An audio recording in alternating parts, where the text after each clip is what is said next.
But it does get you to think, actually, if you see the world afresh and you question everything, then you can anything's possible. Whereas these are the two most common questions my students ask me with. Will I need to know this for the exam? And are we going to be assessed on that? So somewhere between preschool, early years, and our students at higher education, something has happened. And I'm convinced that is to do with the way that we test students and the way that we privilege assessment over learning. So I'm going to, how long have I got, Helen? Oh. 15 minutes. Oh, okay. Yeah. All right, I'll start talking really slowly then. I wanted to come back to failure as well, and I've been starting to try and think around theorising failure and theorising failure in learning. So I'm presenting this as kind of a bit of a brain dump to get some feedback on, and actually I think that the importance of failure, the kind of important metrics of failure and learning are to do with the feedback. So whether you know why you failed and you could do it differently the next time, and to do with the impact. So does it matter whether you fail or not? So if you have something which is in this quadrant down here, which is your low feedback, your low impact, this is something that doesn't really matter. So if, for example, I'm on the BuzzFeed website, which I spend too much of my life on, and I want to see which Disney princess I am, and I turn out to be Rapunzel rather than Merida, it doesn't matter, I failed, but I don't really care.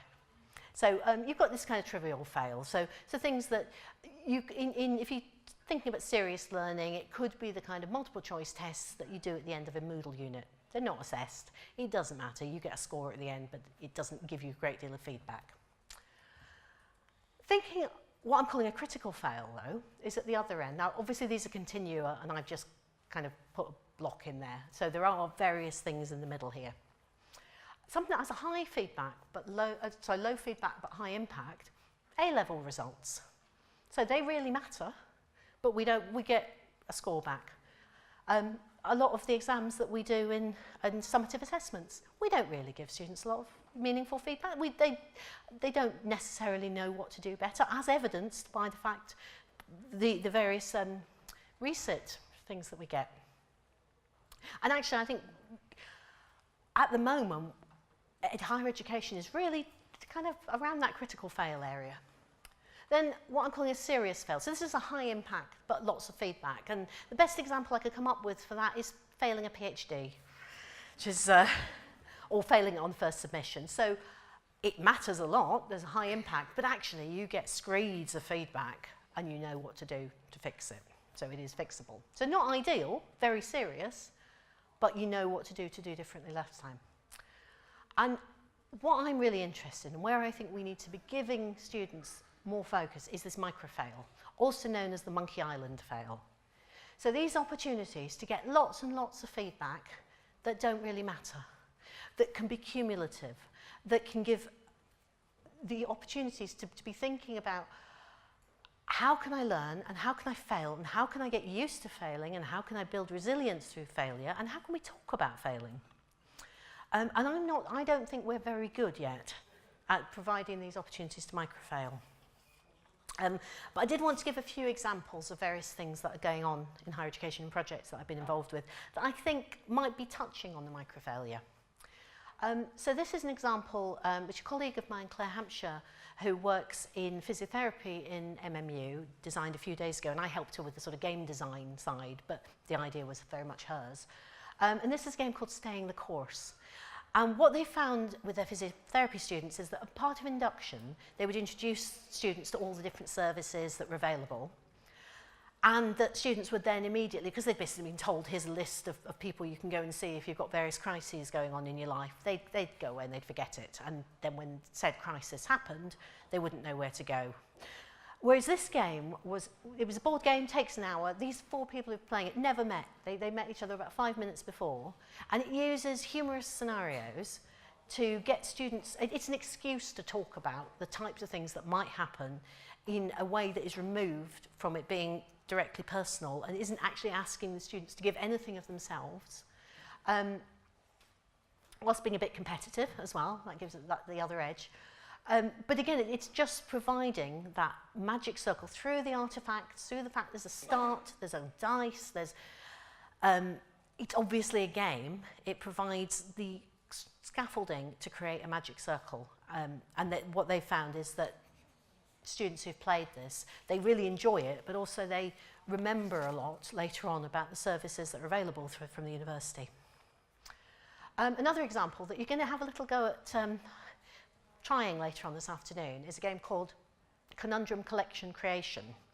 And the idea of this game is very simple, that groups are given challenges, and they go off in groups and they do the challenges and they evidence what they've produced. Now, the idea of conundrum collection creation is based around kind of some of the motivation theory about games, that three of the key reasons people like to play games is solving puzzles, so that's your conundrums,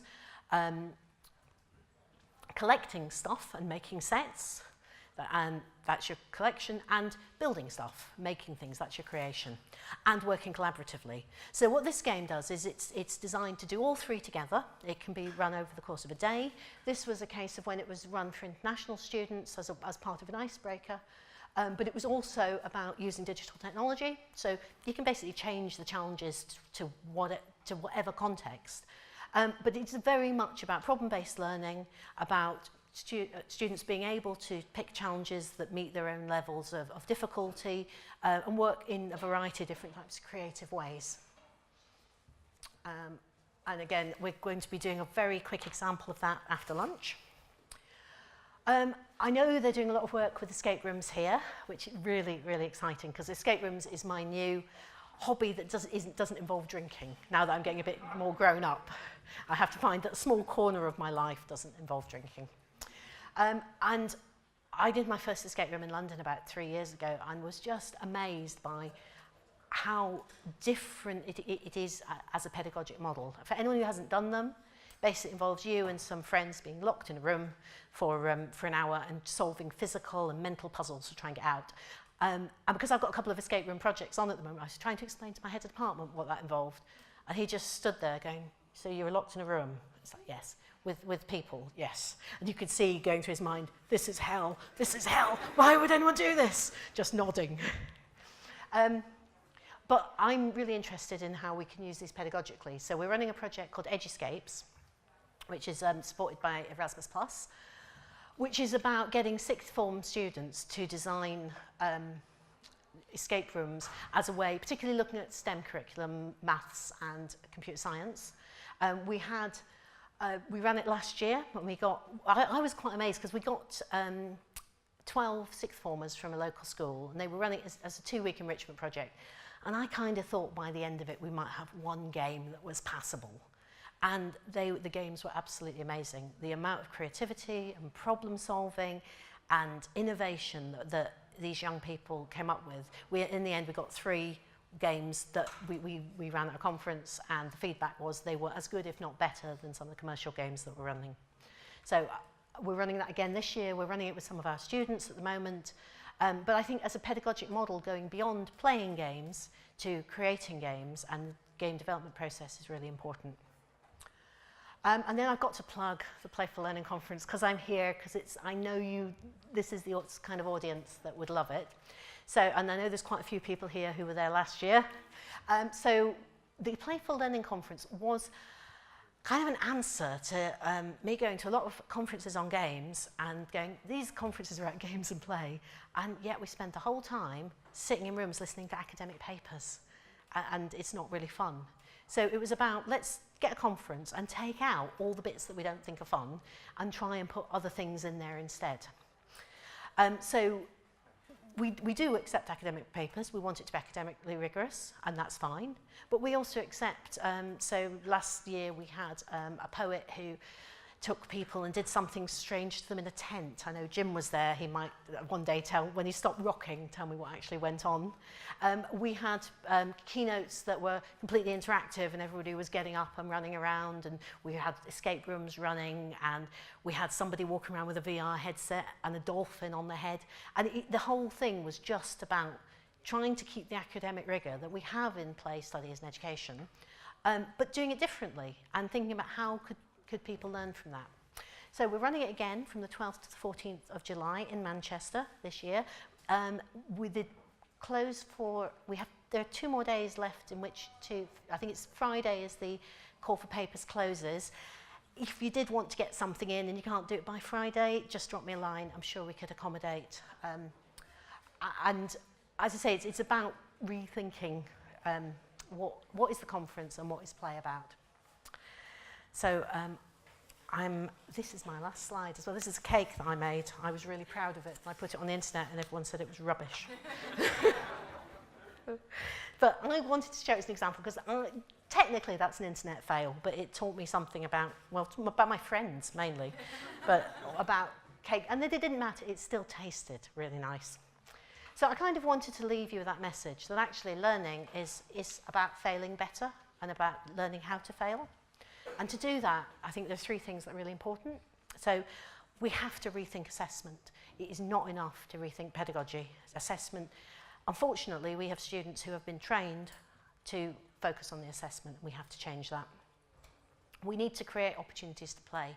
We need to create those signifiers that are about play. It's not about games. Games is one way to do it, and that's great. But actually, there are loads and loads of little ways for all teachers and all students to add a little bit of playfulness in.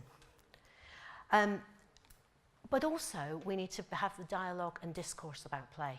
On a kind of serious note, I'm starting to think now about the sort of critical pedagogies of play and the fact that play can be a very exclusive and privileged act.